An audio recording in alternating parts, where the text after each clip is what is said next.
Con FNP CISL Udine,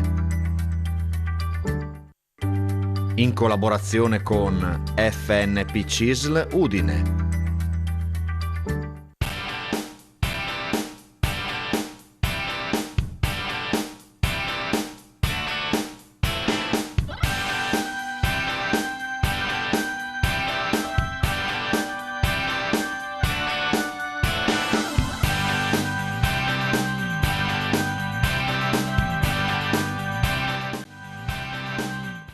Buon pomeriggio, eccoci, ci siamo, puntuali come ogni mercoledì con la rubrica Sportello Pensionati. Vediamo subito chi sono i nostri ospiti di oggi, perché lo ricordiamo sempre, la nostra rubrica non è dedicata esclusivamente ai pensionati, è dedicata un po' a tutte le persone che vogliono avere notizie per quanto riguarda le possibilità della pensione, che cosa succede con la NASPI, che cosa succede con la cassa integrazione ordinaria, e tante altre curiosità. Poi diamo anche notizie per quanto riguarda le scadenze per essere pronti, per quanto quando è da fare, da presentare l'ISEE, che cosa c'è da fare, che cosa non c'è da fare. Insomma, tutto un mondo a servizio appunto dei cittadini e non solo, dei pensionati. Bene, vediamo gli ospiti di oggi. Con noi, graditissimo ospite, grazie per essere qui, Nicola Cannarsa dell'FP CISL del Friuli Venezia Giulia. E poi abbiamo Renzo Mularo. Bentornato Renzo, Grazie. tutto bene? Tutto bene, tutto Renzo bene. Mularo dell'FNP CISL. Allora, diciamo, no? Vabbè, Sì. abbiamo... cioè Mularo è già stato ospite tante volte, facciamo rompere il ghiaccio, no? Facciamo rompere il ghiaccio a Nicola, che è la prima volta che partecipa a questa trasmissione. Facciamo rompere il ghiaccio a lui o vuoi cominciare tu? No, io... Partiamo con lui, dai, visto facciamo lui, dai, sì, che così ci facciamo raccontare che cosa sta succedendo in ospedale, no? In questo momento. Perché ci sono le elezioni per il rinnovo delle RSU. Esatto. Ma che importanza hanno a livello organizzativo le RSU aziendali? Perché questa è una cosa che non sono arrivata a capire bene, come me e anche tanti altri telespettatori. Sì, perché è molto complicato. Sì. Allora, il sindacato di per sé sono le sigle classiche che voi conoscete, Sì. quindi nel nostro caso ad esempio noi siamo la CISL, rappresento il pubblico impiego. Le RSU invece sono le rappresentanze sindacali unitarie, che sono praticamente un gruppo di persone che vengono elette all'interno di liste proposte dai sindacati confederali autonomi, vengono eletti dai lavoratori di quell'azienda.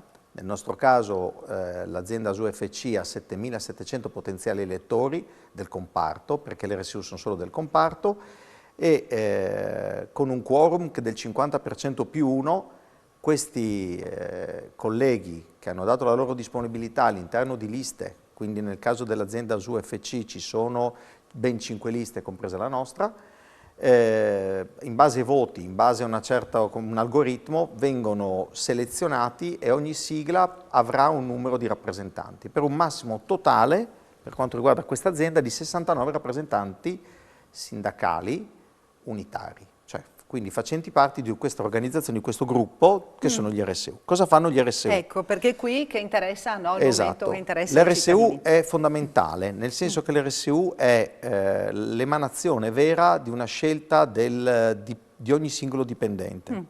Perché mentre l'associazionismo, un sindacato, uno decide di associarsi attraverso una compilazione di una delega che dà un sindacato, l'elezione di un rappresentante sindacale, quindi all'interno dell'RSU, è una scelta dei singoli dipendenti, che possono essere associati o meno, quindi associati a quel sindacato, non associati o associati addirittura ad altri sindacati.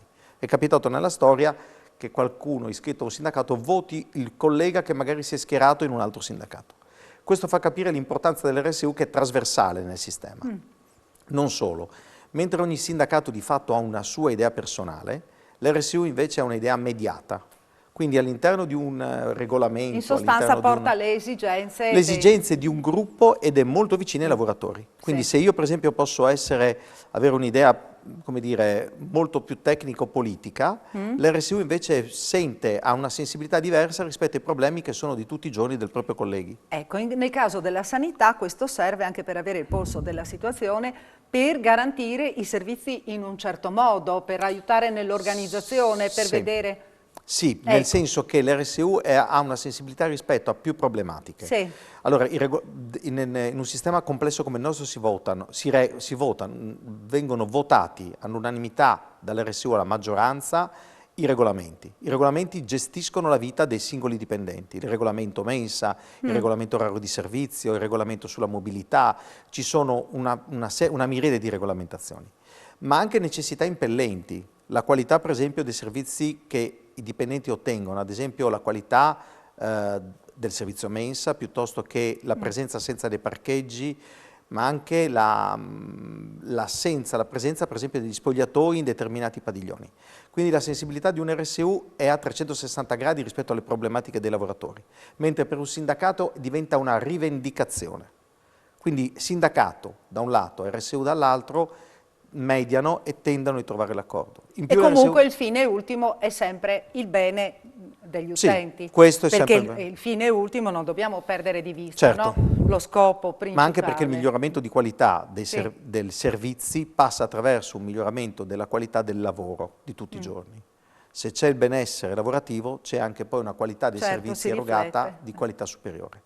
In un'azienda complicata come la nostra, con una superficie in chilometri, di 5.000 chilometri quadrati, voi capite che complicazione c'è all'interno del nostro sistema per poter dare una risposta. Certo. E la potenza che c'è nella distribuzione tra strutture ospedaliere, no, sul territorio. Ecco, quindi questo vi fa capire qual è la portata del lavoro di questi rappresentanti sindacali che vengono rinnovati in questi giorni e qual è anche la portata del loro impegno rispetto alle necessità di un collega che magari opera in un distretto che può essere quello di Tarvisio, rispetto a quello di, per esempio, di Latisano. Ecco, vorrei fare anche una battuta sulla polemica che c'è stata. Mi guardi con occhio un po' così, no? No, perché? No, una battuta su questa polemica che c'è stata. Beh, è inutile nascondersi, ieri No, avete anche perché fatto immagino manifestazione, l'altro ieri avete fatto manifestazione ed eravate insieme CISL, CGIL, Nursind e FIALS e tutti contro la UIL in quel momento. Sì, non mi piace il termine. Magari una piccola battuta sì, e basta. non mi piace molto giusto? il termine contro. Avevamo idee diverse ed era giusto che ci fosse una chiarezza per i colleghi che sono iscritti a noi. È facile, perché io trasmetto una missiva, mando una mail, mando un volantino agli iscritti con noi. Ma era giusto far capire che la posizione che esprimeva la UIL rispetto ad alcune, come dire, il loro vissuto, il loro percepito rispetto ad alcune situazioni aziendali è completamente diversa da quella che invece CISL, CGL, FIALS e Nursind, come tu hai ricordato, hanno, che peraltro è congruente. E questa è una cosa difficile da, come dire, da realizzarsi, cioè la congruità di idee all'interno di un sistema eterogeneo, no? Ognuno di noi, sindacato autonomo per esempio, tu hai citato il Nursind che io rispetto perché è un sindacato corporativo, qualcuno lo definisce, in realtà è un sindacato dove sono associati gli infermieri, che va a braccetto con un sindacato come il mio, che è un sindacato confederale, che ha al suo interno un'eterogeneità di figure professionali, fa capire come il vissuto in questa fase storica della SUFC, perché parliamo di SUFC, sia simile. Quindi vuol dire che la sensibilità delle problematiche è molto probabilmente molto vicina tra le parti. Comunque poi magari scenderemo nei particolari, sentiamo effettivamente quelle che sono le problematiche che vi sono state, no? Riferite da chi lavora all'interno della struttura.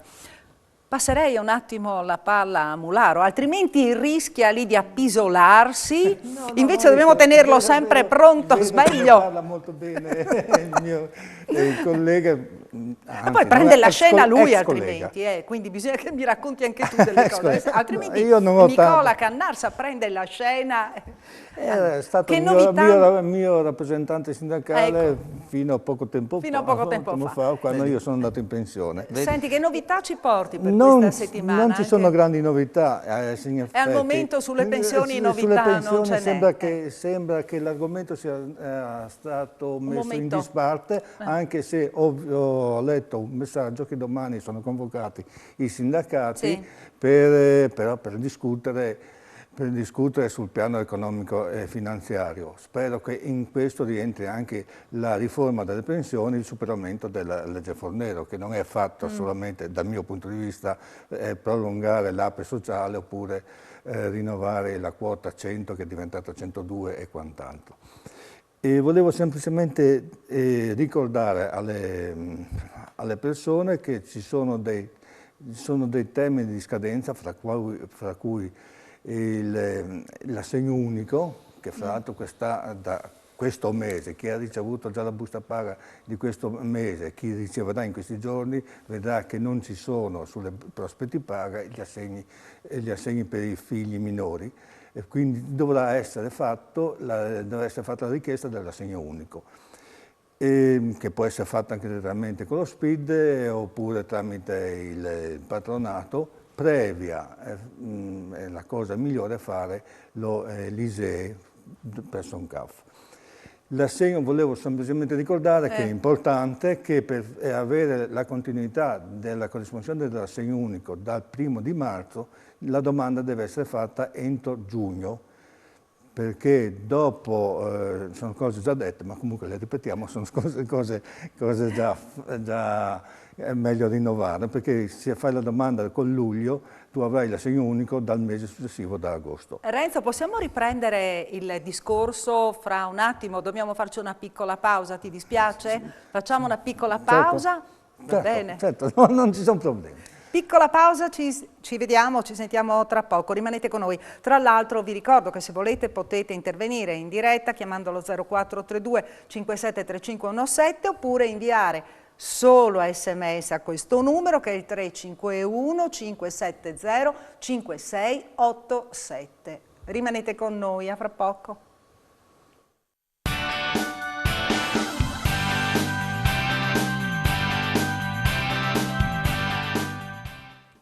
Eccoci nuovamente in studio. Se volete potete già cominciare a telefonare per avanzare appunto le vostre richieste, per avere chiarimenti 0432 573517 oppure SMS al 351 570 5687. Stavo parlando con Renzo Mularo, che poi voi avete lavorato insieme, in contrapposizione. Io ero presso l'ispettorato del lavoro, lui era rappresentante dei sindacali del CISL. E quindi vi siete ritrovati frequentemente, no, a dover, in passato? Sì, quando ero in servizio sì, adesso... E oggi che hai sentito che ci sarebbe stato lui in trasmissione... Sì, avevano già detto. Sì, no, ma dico, ti sono venuti in mente momenti del passato con situazioni... No, cioè, ci siamo incontrati spesso anche in commissione di conciliazione, a cui io facevo parte e lui rappresentava ovviamente i lavoratori, nel cercare di mediare fra le posizioni dei lavoratori e dei datori di lavoro, che la commissione di conciliazione funziona ancora, anche se a ritmi diversi, è cambiato, però funziona ancora. Cioè con ritmi diversi nel senso, cioè per la pandemia, o ritmi diversi per novità, ci sono sia questo normative. Che questo, ritmi diversi per la pandemia, che c'è stata una diminuzione consistente, c'è stato anche cioè l'obbligo, non si poteva più licenziare, per cui molte problematiche sono dovute a licenziamenti subiti, fatti, per cui il lavoratore contesta, poi si va in commissione di conciliazione.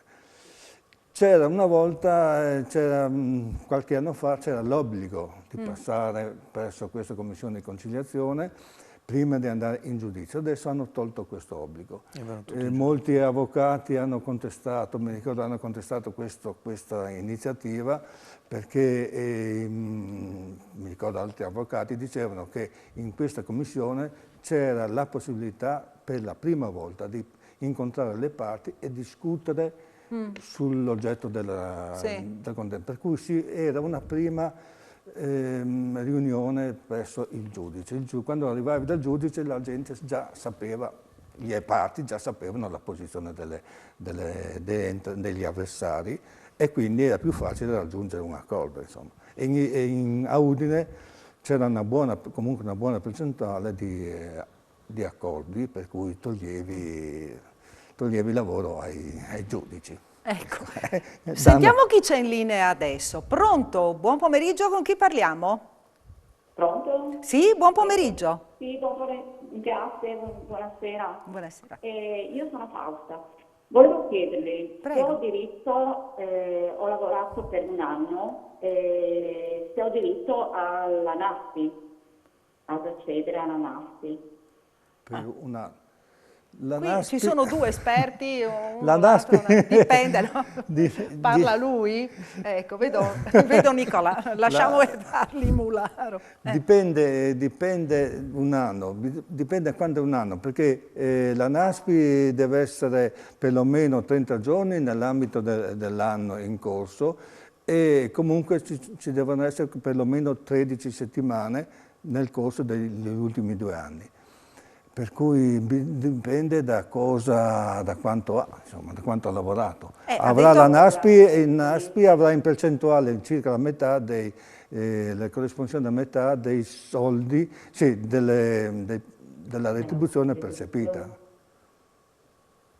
Ho capito.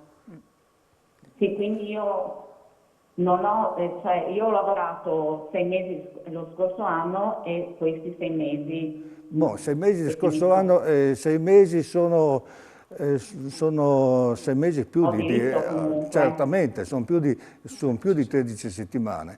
Se però l'anno scorso ha usufruito della NASPI, i periodi riferiti all'anno scorso non vanno a accumularsi a quelli di quest'anno, insomma.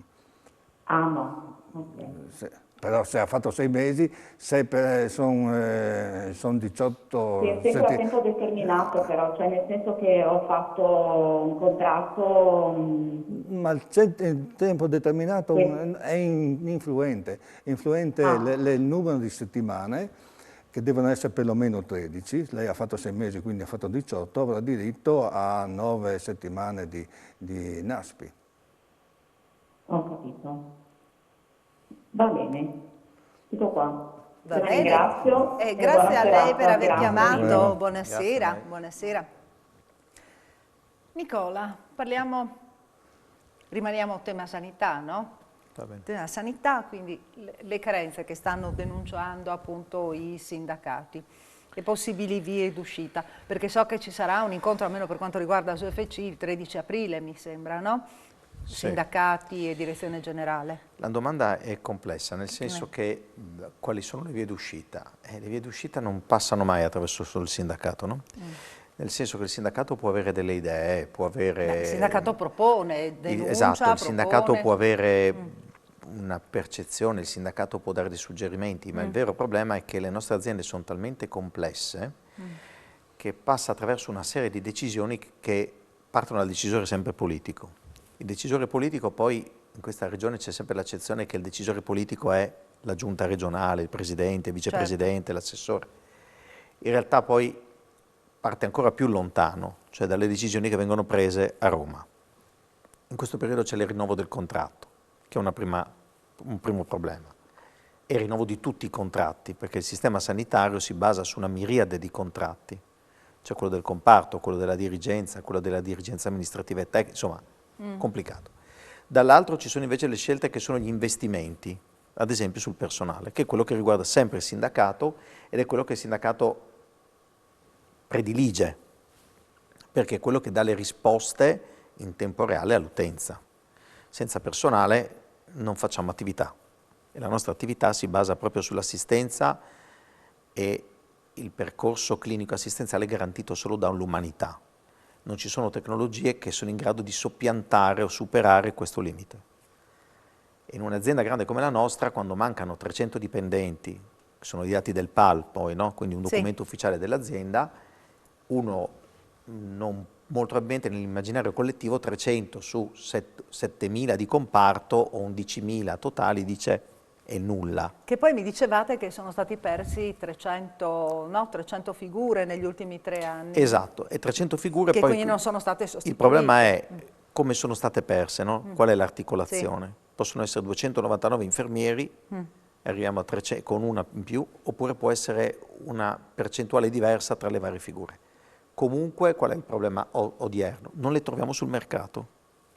Cioè le università, che sono il primo committente, no, al quale ti rivolgi, non ha abbastanza energie e non ha abbastanza studenti, che si vogliono comunque dai 3 anni per un infermiere, un tecnico di laboratorio, di radiologia, un fisioterapista, un educatore professionale, fino ai 6 anni per un medico, ma solamente per la laurea di base, per dire poi ci servono altri 2 anni se vogliamo fargli fare il medico di medicina generale, oppure dobbiamo fare almeno 4 anni di specializzazione, almeno quella è la media, per poterlo fare diventare un chirurgo, un anestesista o quant'altro. Ecco, quindi questo limite, per quanto tu possa, come dire, prevedere ingressi, no, nei numeri chiusi, è enorme, perché tu programmi oggi l'accesso di tot persone, ma materializzerai il loro, come dire, entrata nel mercato del lavoro non prima di 3-4 anni, fermo restando che sono studenti i migliori sul mercato. Poi uno quando fa il concorso deve vincere. E questo è l'altro grande limite. E dobbiamo avere i soldi di finanza pubblica per poterli assumere. Ci sono i vincoli sul tetto dell'assunzione del personale, insomma ci sono talmente tanti complicazioni nel sistema che quando uno dice c'è la carenza del personale, uno dice ma come mai non assumi? Ecco, il privato magari come dire, si guarda nelle tasche e può decidere l'assunzione. Il pubblico è molto più complicato.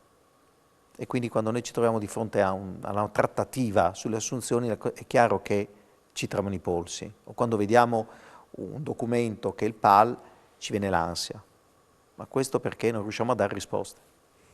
Sentiamo chi c'è in linea. Pronto? Buonasera, buon pomeriggio. Con chi parliamo? Buonasera, Renato di Codroipo. Buonasera, signor Renato. Volevo sapere una cosa. Sono andato in pensione nel 2017, il mese di maggio. Sì. Volevo sapere, siccome ho lavorato 9 mesi poi, dopo la pensione, volevo sapere se potevo già fare il ricongiungimento dei mesi lavorati, dei 9 mesi lavorati. E qui chiediamo a Renzo. La ricostituzione o il supplemento può essere fatto dopo 5 anni da quando si è andato in pensione. E allora io posso già farlo, esatto. No? La prima deve essere dopo 5 anni dall'entrata in pensione. Poi, perché ho lavorato 2 mesi l'anno per 5 anni, no? Sì, certo, allora può farlo. Posso farlo? Certo. Si rivolga se di Codroipo si rivolga al patronato a Codroipo e può tranquillamente farlo, chiedendo, facendo, sì. Riceviamo solamente per appuntamento, telefona per appuntamento, può farlo. Va bene, la ringrazio. Prego. Grazie a lei per aver chiamato, buonasera. Buonasera, io lavoro in comune da 18 anni, questo è un messaggio appena arrivato, e 22 nel settore privato. Ho fatto una domanda di ricongiunzione 4 anni fa senza risposta. Al comune? Evidentemente, che dice io lavoro in comune da 18 anni e 22 nel settore privato, quindi è già 40 anni deve rivolgersi all'INPS perché sì, che non ha risposto, che non ha dato risposta per la ricongiunzione. Praticamente non so adesso se nel comune è la stessa cosa dei ministeriali, in quanto i ministeriali fanno tutte queste procedure, lo fanno le amministrazioni di appartenenza. Penso che anche in comune succeda questo, per cui l'INPDAP è diventato INPS, però praticamente le pratiche vengono elaborate presso le varie sedi e trasferite all'INPDAP, che non esiste più perché c'è l'INPS, però deve rivolgersi al comune praticamente. Al comune, non al patronato anche chiedere? Ma il patronato ha già fatto la domanda. Il patronato ha già fatto, sì, perché dice ha fatto domanda. Ha già fatto la domanda. Sono molto lenti a dire il vero. E comunque caspita, sono molto lenti, 4 anni? Ma c'è un... Sentiamo Nicola. Posso interrompere Renzo un attimo? Prego Nicola. No, il problema normalmente risiede nel fatto, voglio spezzare una lancia a favore dei colleghi dell'INPS. Allora, al di là del lavoro disumano che hanno, le sedi sono sempre più complicate, nel senso ed è pauperato anche lì il personale. Non c'è più personale che possa, come dire, dare risposte in tempi celeri. Ha aiutato molto lo SPID, no? Quindi l'accesso telematico personale con un accesso alla propria cartella, alla propria posizione. e uno può vedere l'avanzamento delle proprie pratiche. E siccome l'ho fatto da solo, c'è un URP online alla quale la signora che ha scritto, E non ho non so capito se se il signore o la signora che ha non si scritto, sa, non può dice. eventualmente chiedere, mettendo il numero di protocollo che devono averle dato quella volta, come dire, riportandolo a che punto è la sua pratica. So per certo che elaborano tutte le pratiche e le mettono insieme, quelle più vicine alla quiescenza. Ora, 4 anni sono tanti, però io credo che una domanda all'URP online possa essere dirimenti, nel senso che molto probabilmente, anche perché l'URP online è veramente molto più ampio, cioè non è solo la sede di lavoro dove fai la domanda, ma è un'entità astratta che si trova praticamente nell'aere e ti rispondono anche da posti diversi, perché ormai è tutto in maniera telematica collegata alla propria posizione. Se posso permettere, Sì. 4 anni fa forse l'ha fatto anche tramite il patronato. La richiesta, potrebbe essere, sì. Perché le domande online, il sistema online tramite Split è recente, ha no? preso 4 anni fa. quota. Solamente ripeto, io vedo per l'esperienza personale se le singole amministrazioni facevano questa ricostruzione. Certamente una cosa, il pagamento, se ci sono eventuali pagamenti da effettuare, saranno calcolati al momento della domanda. Per cui può essere che venga, sì, può essere che non so adesso se è il comune singolo, che non penso sia il comune singolo, di dove è il comune, per esempio nell'alta montagna, nella montagna c'è le ex comunità montane che fanno questo servizio. E dipende, qui non dice da dove... No, non sappiamo neanche se è un comune grande che magari ha l'ufficio pensioni, un comune più piccolo che afferisce. Cioè io so che nella Carnia c'è l'ESC, adesso non esiste più la comunità montana, che però rimane come socio e fa l'elaborazione delle buste paga, fa quant'altro servizio del personale. A sapere in quale comunque comune. se questa persona sa a chi ha rivolto la domanda, deve rivolgersi a loro. Deve rivolgersi là. Ci facciamo un'altra piccola pausa, rimanete con noi. Certamente.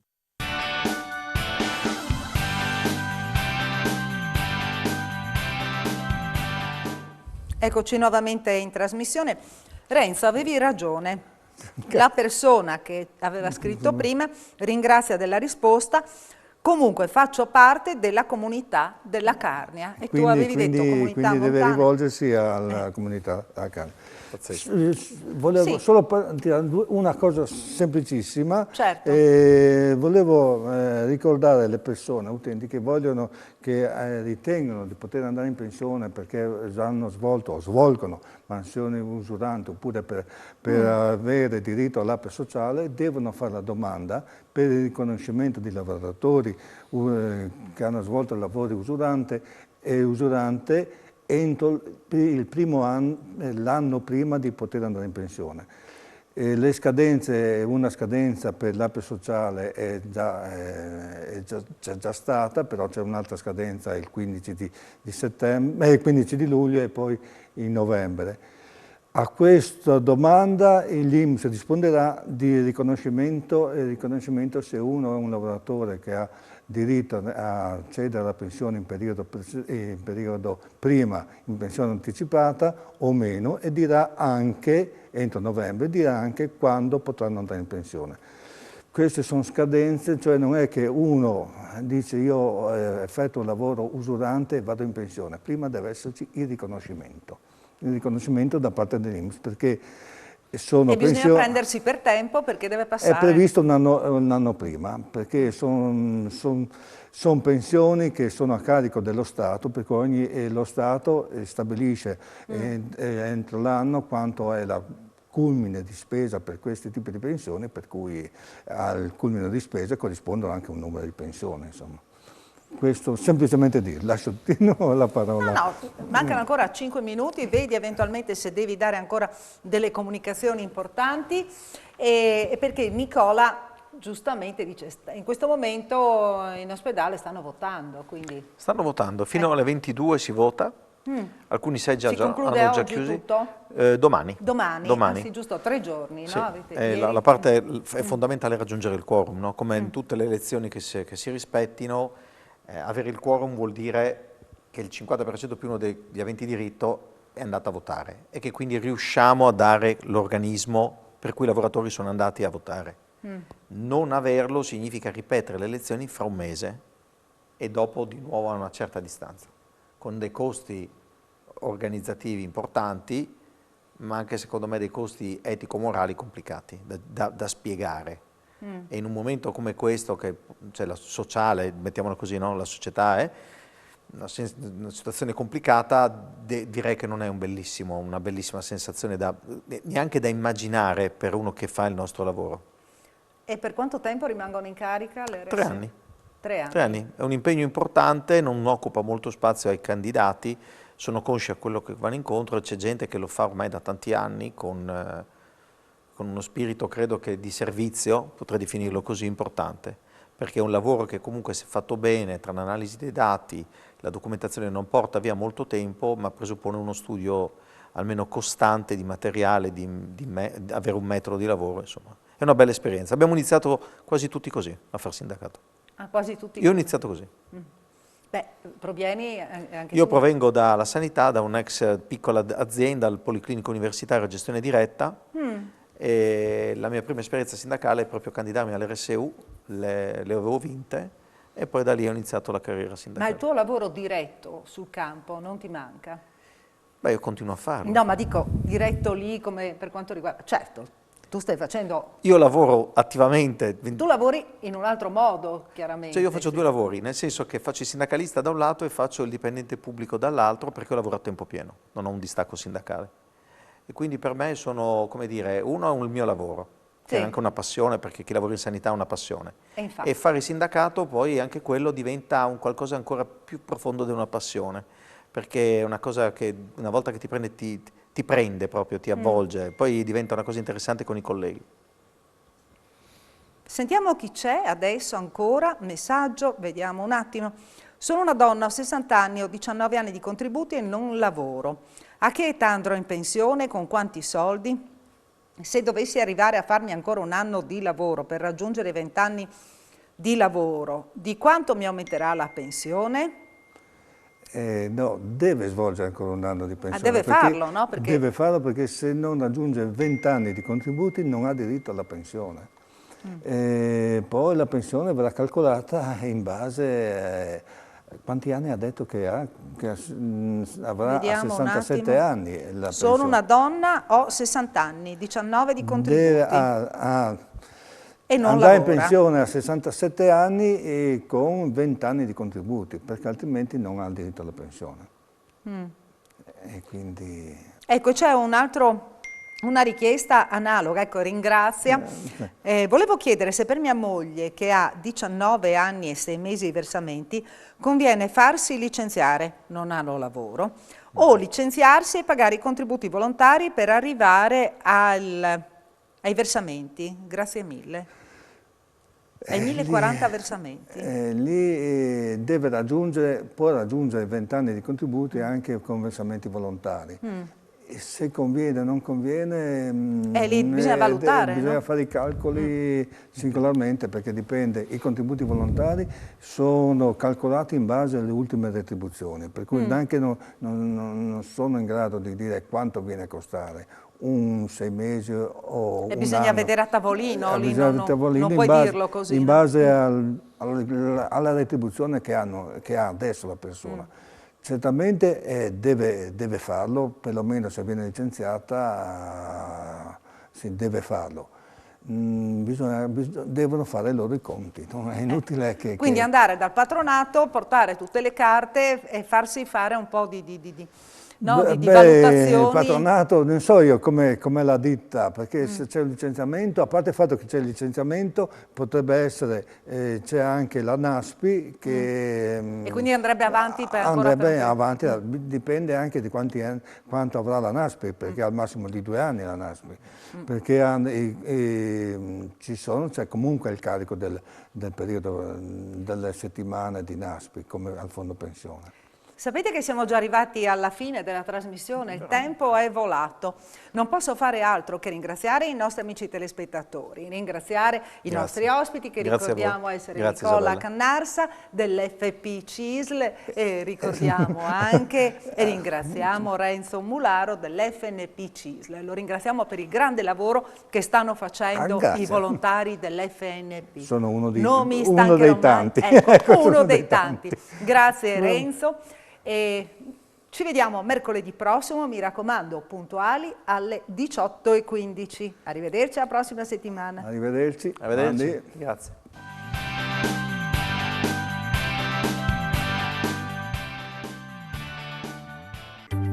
In collaborazione con FNP CISL Udine.